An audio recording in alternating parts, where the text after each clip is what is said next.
Hey, Min, also talk to us about pediatric dental marketing. How can we utilize this, or what advice or suggestions can you give us that will help us to attract new patients? Well, with pediatric, one of the best things to do is to show off your practice culture. Because let's face it, you have the most fun practice culture and you can have fun and you don't have to worry about thinking, is this too childish? Because guess what? It's totally okay for you to be, right? So, one of the things that you want to show off, especially in the world we live today, because our parents with young children are usually in the Gen X generation, right? And the Mhm. millennial generation. So, we grew up with videos and we grew up with Instagram Reels and Facebook and all that stuff. So we are very in tune to social media, yes, but we are also very in tune to looking you up and seeing who you are as a practice. Because if I want my child to come to your practice and I know that I myself, as a parent, am afraid of going to the dentist, yeah, you're a dentist, that's great, but I really want to make sure my child's going to be okay and have a good time at their dental appointment. So one of the best ways to do that is through videos. Now, let's say you have videos. I want you to kind of, all of our listeners right now, do this in a way that makes sense. So according to Google, um, most of the people, so over 60% of the people would rather watch online videos than television, which again makes sense because we have our phone on our hand. And, when do we watch TV? Late at night. I'm a millennial. I'm in my 30s. I'm in my mid 30s. And I haven't had cable since like 2008, 2009. Like I Yeah. don't even like I just go to Netflix or I just like go to Hulu or HBO or whatever and watch my show, right? So this means that they are watching these videos. So this is the first thing you're going to do. If you don't have this already, on your homepage of your website, you need to have a minimum of 3 videos. The first video is going to be a banner video. So a banner video is going to, something fun. Maybe it's a fun video of you going through the office. Maybe it's a fun video of the team having a good time. Maybe patients high-fiving. You want a banner video, something that as soon as they land on their website, they're going to be like, ooh, this seems fun or this is great. You want to capture their attention. The second video that you want to have is a video of the doctor talking about themselves and the practice. Now, I know that some of the doctors, you're already thinking, oh no, I do not want to do video Minal. I don't like it. I don't like to, I don't know what to say on it. I freeze when I get up there. I get it.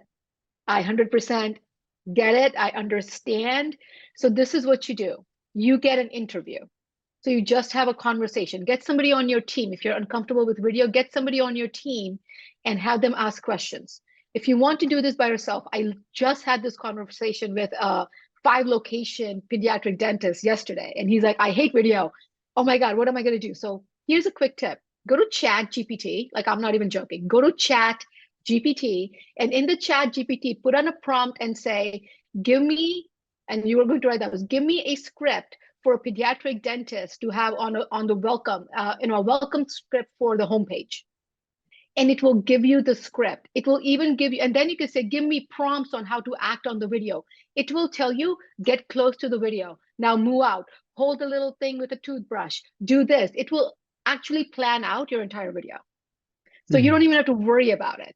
Use AI to help you if you need to. I mean, we just did this entire thing yesterday. And this dentist who hates video is a pediatric dentist. He has 5 locations. And he got 3 different scripts from Chat GPT as we were talking about it. And now he's going to record the video today because he knows what to say. And clearly, if you have somebody who can interview you in your practice, even better. Then it's just a natural conversation. You don't have to worry about a script or anything like that. You just talk about why is it that you do this and where you went to school and what do you love about your day, right? So you could do that. So second video has to be with the dentist. The third video has to be a testimonial video. So somebody else has to say how amazing your practice is except for you. So if you have these 3 series of videos on your homepage, that's where you're going to start. Mhm. Now, the other stuff you're going to start doing is, once again, you can go to your Google, you can go to your website company. And if they're doing SEO for you, ask them and say, what are the questions that are being searched online from parents? So you're going to, and you could do this. Google actually gives us information for free. So you can go into the town and see what questions are being asked. So let's say the questions being asked, what happens if a baby tooth comes out? Or, when should I take my kid to a pediatric dentist? Or what is fluoride good or bad for children? Or all of those questions that you usually get. Make mini Q&A series videos with them. And now have your website company take those Q&A series videos and add it to your YouTube channel, create a YouTube channel, and then have your website company do YouTube SEO. So this means when somebody asks that question, your video will pop up. And as we all know, we go and ask anything on Google, and there always is YouTube's pop up, and we Mhm. click on the one, and now they are listening to you and watching you, right? Now you take those same videos, you crop them, make them vertical, all that good stuff, and you make them into Instagram Reels. You download those videos and then you make them into TikTok. You see where I'm going with this? Mhm. You can take any one of this stuff and repurpose it in multi different ways. So I hope that this helps you with all the videos. I like that. So the three videos we want to have: banner video, video for the doctor, and the frequently asked kind of questions. Where do I go for this when it comes to like Google, where we find out where the questions are at? Just ask your SEO company. Oh, okay. Okay. So like the And if website you want, company. and if you want to, and if you want to go back to Chat GPT, just simply go to Chat GPT and say, what are some of the questions that parents are asking about pediatric dental health or about their kids' teeth, and see what Chat GPT says. Now, Chat GPT does not have all the answers, clearly. It is something AI is working through its way through this, so not everything is truthful and relevant just yet. So that's why I said, if you are working with an SEO company, they can go to the Google Search Console and they can provide you the queries. Google calls them queries that they are receiving, so that you can base your content with this. How often should we be doing these videos, like refreshing them, making so we make them and that's it. And then we have the questions and then we distribute that all out. Now we're done. Right. We finish distribute. Do we repurpose it? Do we do it again? Or how do we do that? 100%. This completely depends on your comfort level with videos. Like if you hate doing videos, I'm not going to be like, do videos every week, because you're going to hate me then. And you are going to not love the videos either. And it's going to show that you don't love doing these videos. I don't want that to happen. If you love doing videos, then yeah, do them all the time. Do them every week, right? Create new videos. Realistically, for social media, because videos are so popular and not like live videos and long videos, videos that are less than 30 seconds are really popular. Instagram Reels, 7 seconds, right, is where you want to land with TikTok and Instagram Reels. People usually make a decision if they want to watch a video within 3 seconds when they're on social media. So if you have videos on social media, they have to be shorter. If you have videos on your website, I wouldn't recommend more than a minute, just because, again, people get, there's too many things, dings and pings and notifications coming our way to do that. So absolutely, you can take care of that. And if you have any questions, reach out to me. I can give you like a list of videos and stuff. But if you go to my Instagram, you will see pediatric dental real ideas, like it's actually in there. So you have all this content and information available. Yeah. It's kind of tough making like a 7 minute or 7 second, you know what I mean? If it's informational. Not really. If you think about it, it kind of forces you to share the information. I mean, if you're thinking about like a 7 second like TikTok or Instagram video, you just need a hook on the top that says something like, Mhm. what are sealants? And then you can just have you pointing at different things and you tells what sealants are. Or, what is baby bowel tooth decay? You could ask that as a question and you could, kind of point around or do something. So it's actually easy because you are not really talking all the time, right?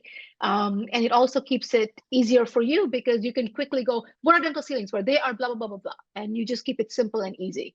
It takes a little bit of time and effort to get comfortable with it, and to have fun with it. But once you're on it and once you have the ideas, it becomes a lot easier. How often, Manal, do you see like the procrastination for this when it comes to a practice? When they're like, okay, I'm making the videos, I just got to set it up, and I'm thinking of ideas, and you kind of feel it. You're like, you're just giving me excuses now, kind of thing. You're not making it happen. So how can we like eliminate that? You have to set time for it, just like everything else. If it's everybody's job, it's nobody's job.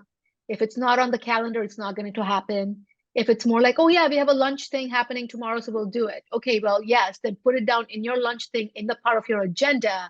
We're all together at the lunch meeting. We are going to use 15 minutes to record some videos or do some, fun high fives or do a quick dance or answer a quick question, whatever it is. But it has to be on the calendar, and it can't be in a calendar that's like an afterthought. It can't be like, oh, we had a cancellation, so we'll do it when we have cancellations. Mm. Well, it's an afterthought. So now you're waiting for a cancellation to happen for you to do this. Instead, it has to be a part of your schedule, of your calendar. And if it's like that, it will make it happen. I always think about it with the gym, right? Like going to the gym or working out. We all know we have to do it. We all know we should be doing it. But if it's not on our calendar, and if we don't have that hour booked to work out, something is always going to come along that's more important. I'm putting this in quotation marks for all the listeners. That's more important than working out. I know. Trust me, I know. So, Yeah. Okay. Gotcha. So put it on the calendar. Who should be in charge of this? If you had to pick someone, let's just say, Manal, I'm hiring you to be on my team. Who's in charge of this? somebody who wants, first of all, likes videos and also likes technology or uses technology. That's pretty much it.